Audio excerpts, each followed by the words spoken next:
Alrighty, good morning everybody. Thank you, Adam, for the kind introduction, and thank you to the Canada Strong and Free Network for inviting me here today. I bring greetings from the wonderful people of Bowmanville, Oshawa North, and I'm very excited to talk about the future of our country today. We'll be joined on stage by Derek shortly, but I do want to share some thoughts on the future of conservative politics in our country. This is a topic I've spent a lot of time thinking about long before I became an MP. I actually 7 years ago wrote a book about the challenges facing young men, and 7 years later, now as a member of Parliament, I am compelled to point out that a lot of the problems that I wrote about 7 years ago have actually gotten worse, and that young men in our country are actually in a much tougher position than they were when I first started looking into this topic. Things are getting more troublesome, and I think this is an important place to discuss this issue because I do believe that there are some very serious ideological flaws in the Liberal Party of Canada, in liberal institutions, and in, yes, that is true. I do not believe liberal politicians are going to rise to the occasion and fight for our young men, and I do believe that is a responsibility of conservatives to take on that mantle. So I want to begin by first outlining the problem because it is very rare to see in mainstream political discourse people talk about this. So I do want to kind of paint the picture a bit for you of what is going on, and not just anecdotally, but to be very clear on, from a statistical standpoint, what young men are experiencing in this country today. So I'm going to go through some data from StatsCan, very exciting stuff, I'm sure. You're excited to hear the numbers, but I do think it's important. In 2024, 71% of apparent opioid toxicity deaths were men. 71%. Among older teens who committed suicide, 70% were boys, and that's according to the SFU Children's Policy Center. In 2023, among the people who were living in homeless shelters, 67% were men. Since 2016, the homicide rate where men and boys are victims has gone up 20%. The most recent unemployment statistics from May of this year showed that the unemployment rate among young men was 22%, which is the highest in well over 10 years. And nationally, prior to COVID, about 14% of boys were dropping out of high school and not graduating. That number, I am certain, has gotten worse, but StatsCan has not published that data since COVID occurred. Now, I think it would be important to ask, what is the sort of institutional apparatus that we have in government to even start to identify a strategy to respond to numbers like that? And the reality is that there is a Minister of Women and Gender Equality in Ottawa. There is an entire department with that name. There is no such minister responsible for talking about these particular issues as it pertains to young men. And I think that's where the conservative movement has an important place. And I'd like to clarify, because as a person who sort of had these conversations in the public square before, I know that people can sometimes get quite uncomfortable when you start to talk about young men as a distinct group with distinct needs and challenges.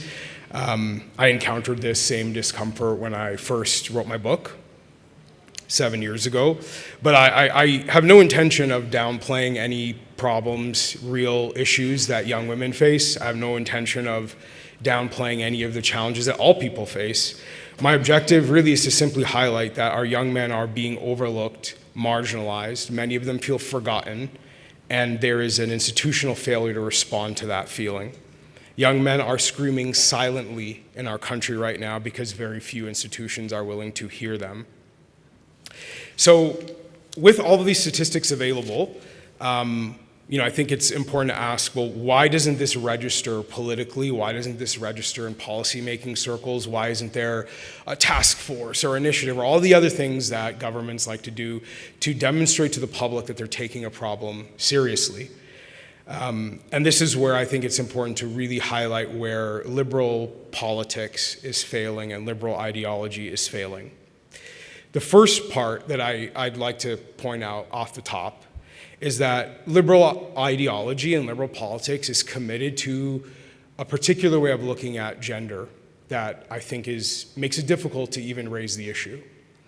When you separate gender from sex and you make the conversation about gender something that many Canadians would feel they need a PhD to even engage, when you make it something so complicated that it cannot be straightforward discussion about analysis and solutions, you wind up creating a scenario where a lot of people in power would rather spend their time trying to figure out who a young man is than how to help him. And that's sad and frustrating. The second problem we have is that liberal governance, and when I say liberal, I don't even just mean in a partisan sense, I mean in an ideological sense, because this is something true at all levels of government, many places across the country, has absorbed a certain hierarchy of victimhood where the average working class and middle class man is at the bottom.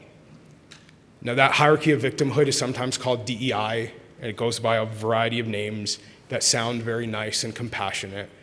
But the reality is that DEI has been very successful at advancing the careers of a very small number of people to get on corporate boards of directors or to join university faculties, and has been objectively a failure in addressing many of the very serious social ills in our country.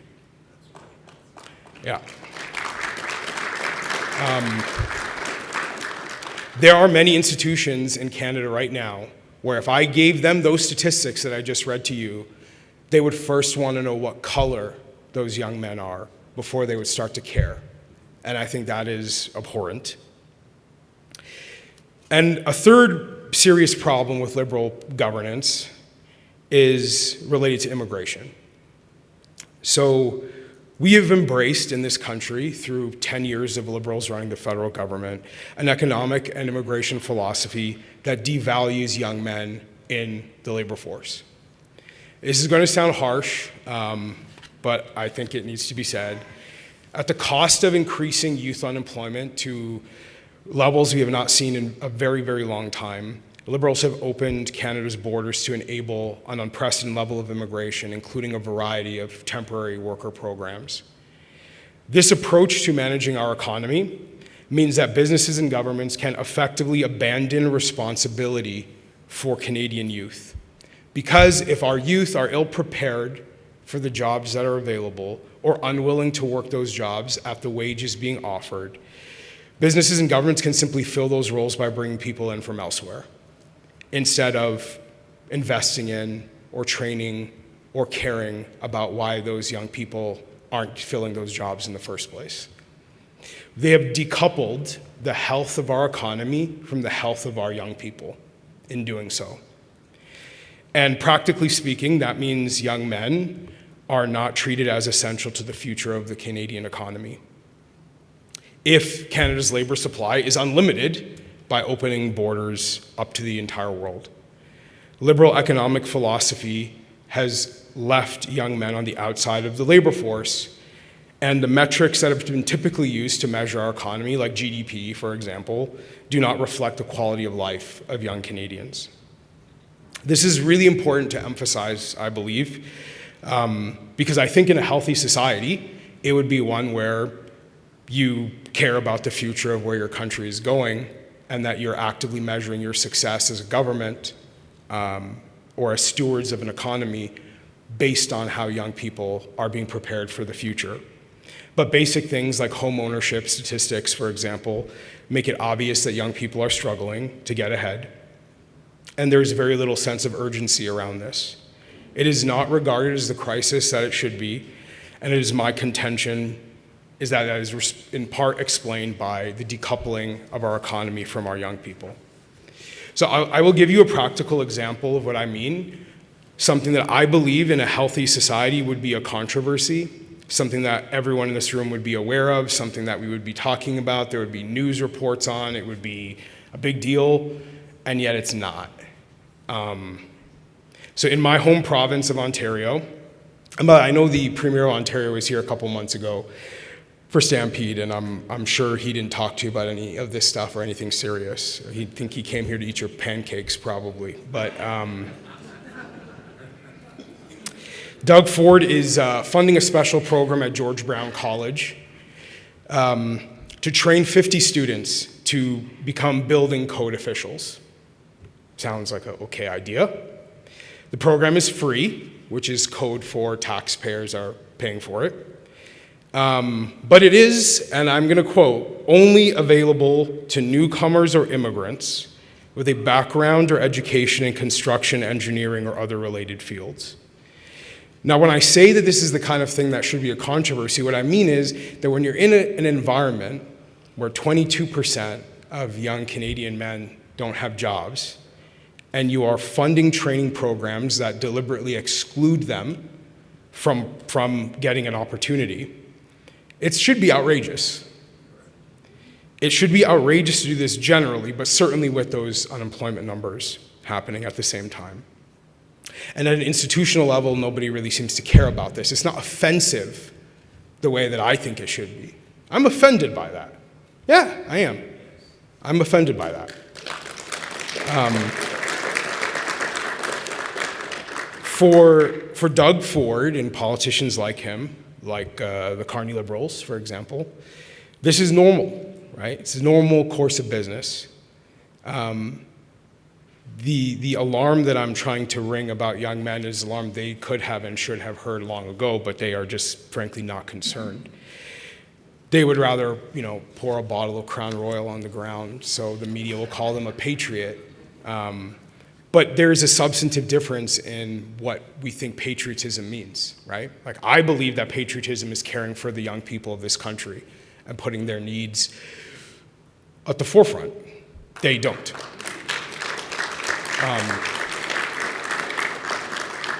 So with this context in mind, I think it's very important that we have a national conversation about the struggles that young men are facing.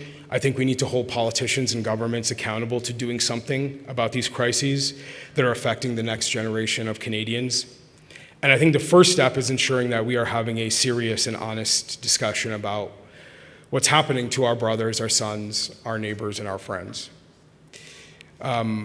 There's a forward-thinking dimension to this that I think is also worth pointing out, which is that there is massive disruption on the forefront.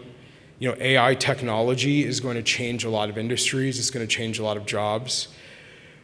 And I think that we have to be cognizant of what that's going to do to people who are already having a tough time in our economy.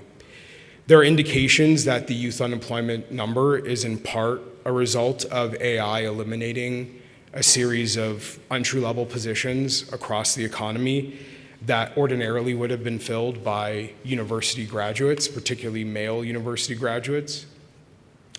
And I think it's imperative to ask what exactly are we doing with this technology and what function are we expecting it to serve in our society. If we are going to be comfortable with AI being used to eliminate jobs that would otherwise have gone to young people, I think that has to feel like a choice we are making. And if the people who are in power are going to make that choice, then they should be held accountable for that choice. The idea that technology is a passive thing that just happens to us and we react to it and we have no role to play in deciding how it would be implemented or whose life it would affect, I think that is a falsehood. We are in charge, we make policies, we make decisions, and I think we need to ask ourselves if the purpose of AI would be to augment the jobs that are already in the economy or not. And if there is going to be disruption that leads to more unemployment, do we have a plan for the young men who are now going to find themselves outside of the workforce? Should these young men be studying something different in school? And if so, what should they study and who is going to actually tell them that? My friend Sam Duncan wrote an essay for The Hub recently about some of these questions, and he argues, in my view, rather persuasively, that AI has a tremendous potential to benefit Canadian workers if we focus on it as a tool to boost productivity. And in that case, that would also need to be a deliberate, conscious decision that we make. But my primary point here is to say that we have a decision to make with this disruption of whether we are going to prioritize the interests of young men and young people at large, or if we are going to continue down a path where young Canadians are pushed at the back of the line and expected to not be listened to or their interests to be served. And I think that conversation, we're probably late in starting it, but it's one that needs to happen. So I'll close today, because I do want to welcome Derek to the stage. But I will close by just wanting to kind of leave on a point of optimism. I believe optimism is a requirement. One of my biggest concerns, and I wrote about this 7 years ago, is that in response to what I've described to you today, young men are going to take note of how slow our institutions are to react, how little their experiences are being reflected in what they're seeing around them, and they are going to opt to simply check out. My worry is that many young men will feel hopeless to make the effort to get ahead, that they will play video games instead of studying or working, they will watch porn instead of starting a family, they will become increasingly isolated, and the world will never get to know how amazing they could be. So to anyone who might feel that way, any young man who might hear my words, I want to reiterate that our country needs you.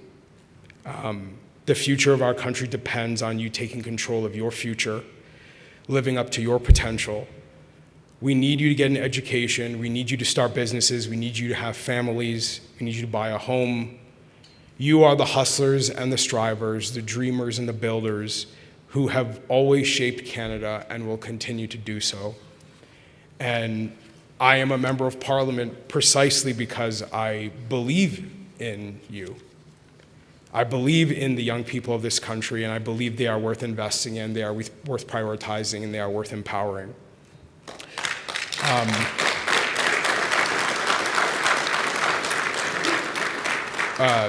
So we are, my team in Bowmanville, Oshawa North is launching a project, a national project, to try to elevate and prioritize the issues that young men are facing, to bring greater voice to these issues and to put young men in a stronger position to articulate what they're experiencing and the changes that they believe are necessary for them to live up to their potential. I invite anyone who wants to be part of that conversation to work with us, to support us, to try to change the lack of responsiveness among our institutions today to these problems, to help us with this undertaking, and visit our new website, restorethenorth.ca. Thank you very much.